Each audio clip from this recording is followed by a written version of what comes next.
Hello students, so welcome to your lecture number 33 and today we will be doing revision. So basically आज की class आपकी जो है वो जम्बल्ड और पैरा जम्बल्ड सेंटेंसेस पे होने वाली थी, बट आई थॉट आपने काफी क्वेश्चंस कर लिए हैं और बार बार यही करेंगे तो आप बोर हो जाओगे, राइट? तो मैं आज आपके लिए रिविजन लेके आई हूँ on the topic of fill ups.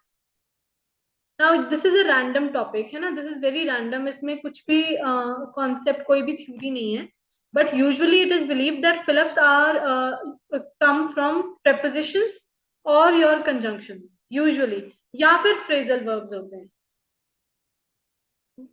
One out of these three usually 90% जो आपके क्वेश्चन है वो इसी में से आते हैं. 90% of your question will get solve if you are clear about prepositions, conjunctions and phrasal verbs, right? तो मैं इसके ऊपर आपके लिए क्वेश्चंस लेके आई हूँ आज, and I hope that today's class will help you to understand this, right? So in today's class the topic will be questions. We'll be discussing around 15-16 questions of fill-ups, and I want you to comment down your marks in the comment box after solving the questions. I know आप में से कोई भी नहीं करता, but as a teacher this is my duty to inform you all, and if you're not doing that then like I always say, this is not something that will affect me, it will only affect you, right? So if you sincerely want to check your performance, please comment down your marks, right? So let's start with today's class. First question is on the screen. Children enjoy dash the TV programs. Now options आपके पास हैं. You have to then choose the option. Children enjoy dash the TV programs. कौन सा option यहाँ पे fill-ups में आएगा? Look at all the options. और trick मैंने आपको बताई हुई है. सारे ऑप्शंस को एक एक बार आप अपनी फिलअप में डाल के देखो. You will find the correct answer. Which of these is correct?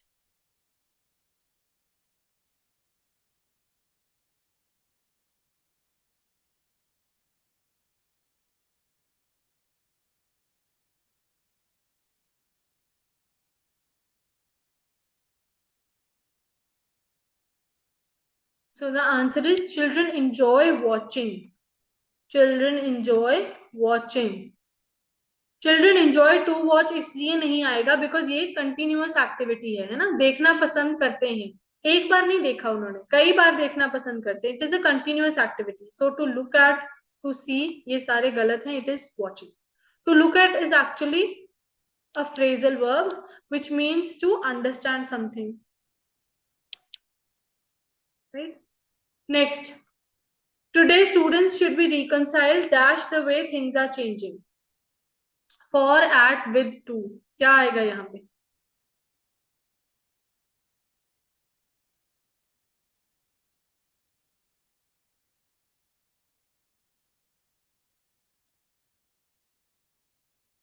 चारों ऑप्शंस को फिलअप में डाल के देखो, आंसर डेफिनेटली मिल जाएगा. क्या आएगा यहाँ पे?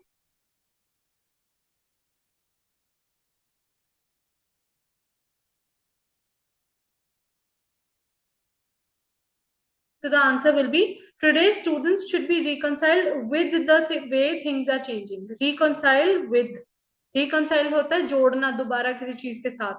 साथ में जोड़ने के लिए हमें with लगाना पड़ेगा, राइट? बाकी सारे ऑप्शन गलत हैं. In a classroom, students are to be trained to love dash one another, all together, each other या all others. क्या आएगा answer? You have 4 options. You have to choose one. Which of these is correct?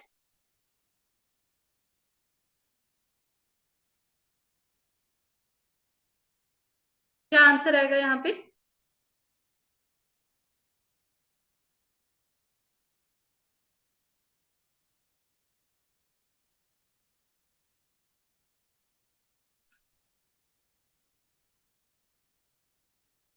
So the answer is in a classroom students are to be trained to love one another.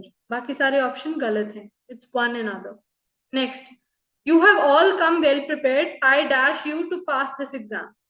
काफी easy question है, इसका answer तो सबको आना चाहिए.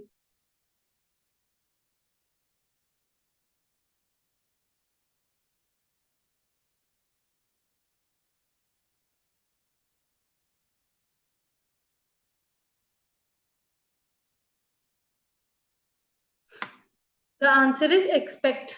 आप अच्छे से पढ़ के आए हो, मैं उम्मीद करता हूँ आप पास हो जाओगे. उम्मीद करना होता है एक्सपेक्ट करना, ठीक है? एक्सेप्ट नहीं आएगा ये.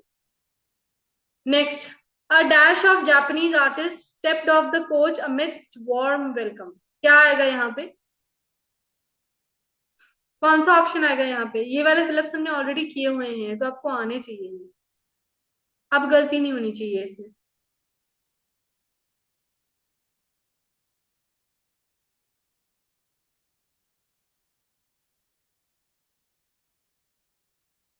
The answer is true. ये वाला true.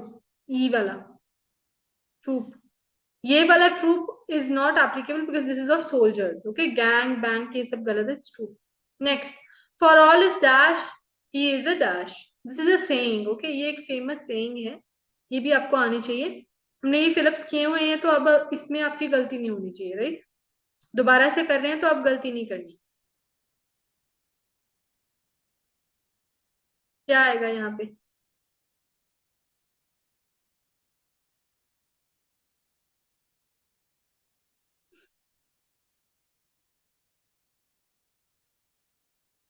The answer is for all his stupidity he is a fool.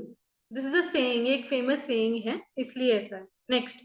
It took the child a long time to recover dash the shock. Pretty easy question, इसका answer भी गलत नहीं होना चाहिए किसी का।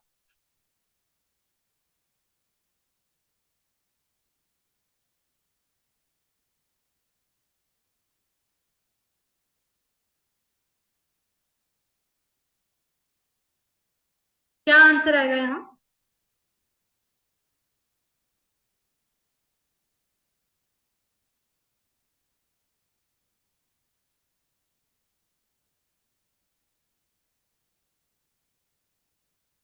The answer is it took a long time to recover from the shock. It took a child a long time to recover from the shock. Next, tourists always enjoy dash the setting sun in Darjeeling hills in seeing to watching. Which of these is the answer? देखो, काफी आसान है। किए हुए question गलत करोगे तो फिर गलत बात है, इसका मतलब आप अच्छे से नहीं कर रहे।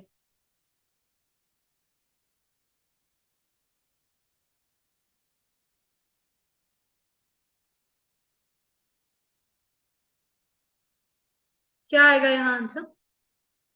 Tourist always enjoyed watching. ये भी कंटिन्यूअस है।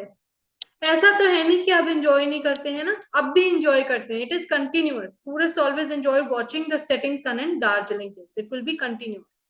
और सीइंग गलत है, वॉचिंग ही आएगा, सीइंग नहीं होता। Next. The speaker did not properly space out his speech but went on dash one point only. क्या आएगा यहाँ पे? इसका मीनिंग मैंने आपको जब पिछली बार ये किए थे फिलिप्स तब भी बताया था। अब गलत नहीं करना ये। ये इंपॉर्टेंट है फिलिप्स, इसीलिए मैं आपको करवा रही हूँ। इन्हीं को करके आपको समझ में आएगा कैसे करने हैं क्वेश्चंस पीवाईक्यूज में। इसलिए इसको अच्छे से समझो।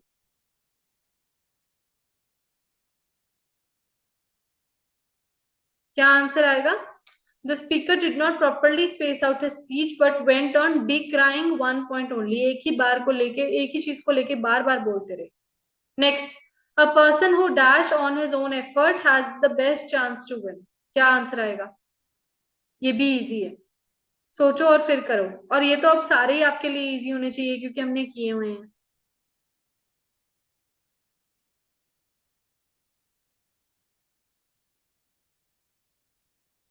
सोच के आंसर करो, क्या आएगा?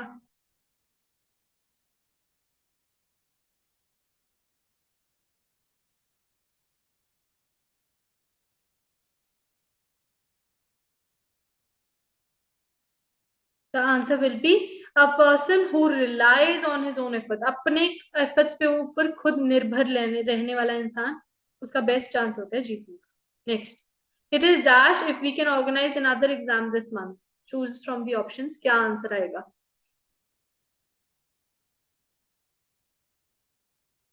क्या आंसर आना चाहिए?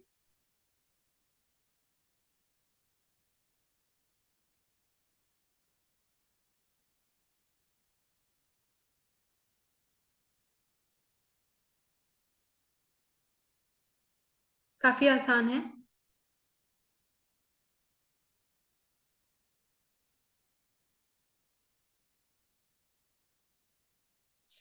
So the answer will be it is unlikely. It is unlikely, ऐसा होने के चांस काफी कम है कि अगर हम इसी महीने एक और एग्जाम रख लें. Next, all the applicants dash and the results will be announced next week. So options में से चूज करो, क्या आंसर आएगा.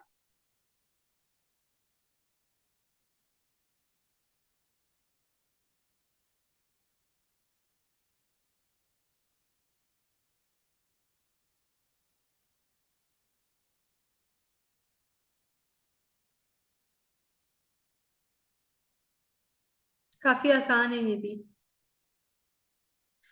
अगर आपके यहाँ भी मार्क्स कम आ रहे हैं ना, then it is really a bad sign, because that means you are not really practising the questions. किए हुए क्वेश्चन गलत कर रहे हो फिर तो बहुत ही गलत बात है. All the applicants are to be ranked and the results will be announced next week. अभी रैंक करने हैं, right? इसलिए are to be ranked. Next, the meeting is dash because the funds have not arrived. अब बताओ क्या answer आएगा.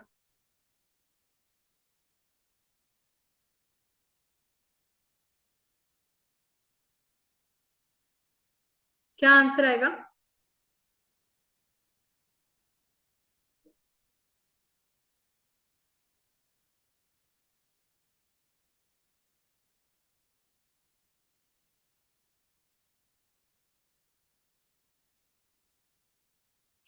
The answer is the meeting is put off because the funds have not arrived.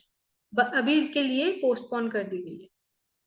Next, Gandhi will dash in history as one of the greatest men that ever lived. ये भी हमने किया हुआ है. अब इसका answer is a phrasal verb. क्या answer आएगा देखो.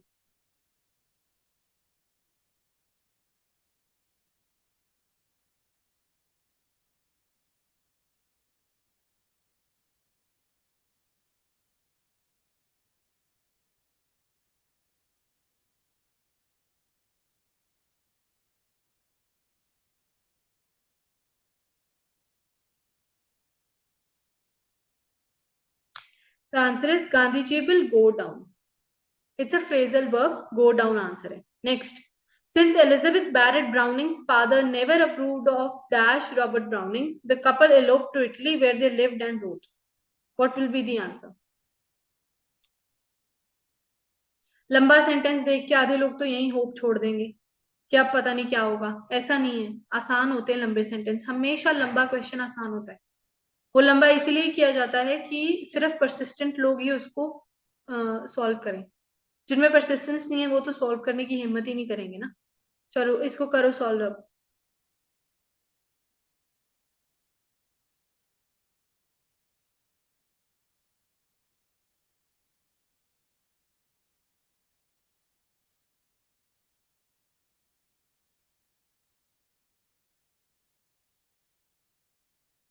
क्या आएगा यहाँ.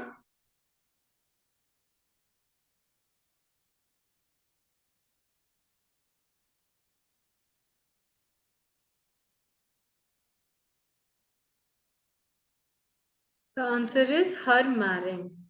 उसकी और उसके हस्बैंड की शादी हो जाए ऐसा प्रूव नहीं करे थे. Her marrying that is was also continuous tense, क्योंकि उस मोमेंट में उन्होंने अभी करनी थी शादी, राइट. इसलिए कंटिन्यूअस में आएगा. Next, the cost of dash is rising rapidly in this city. Pretty easy question. इसमें गलती नहीं होनी चाहिए. कई बार जल्दबाजी में ऑप्शन चूज करने में गलती कर देते हो. ध्यान से चूज करो.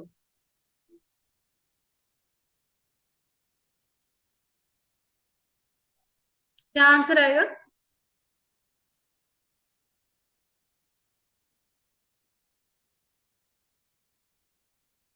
The answer is the cost of living. The cost of living, surviving, being, existing, ये सब गलत है. So thank you so much for listening to the lecture. I hope कि आज आपने इन questions में गलती नहीं की होगी, and I expect you all to comment down your marks. क्योंकि ये किए हुए क्वेश्चंस थे और मैंने इन्हीं में से दोबारा डिवीजन करवाई है, क्योंकि इनमें काफी प्रॉपर prepositions, conjunctions का यूसेज हो रहा है, तो यहाँ पे गलती नहीं की होनी चाहिए. इसलिए tell me how many marks you have scored and then I will see कि आपको इससे एडवांस लेवल का करवाना है कि नहीं करवाना. ठीक है. Thank you so much and have a great day everybody. Thank you.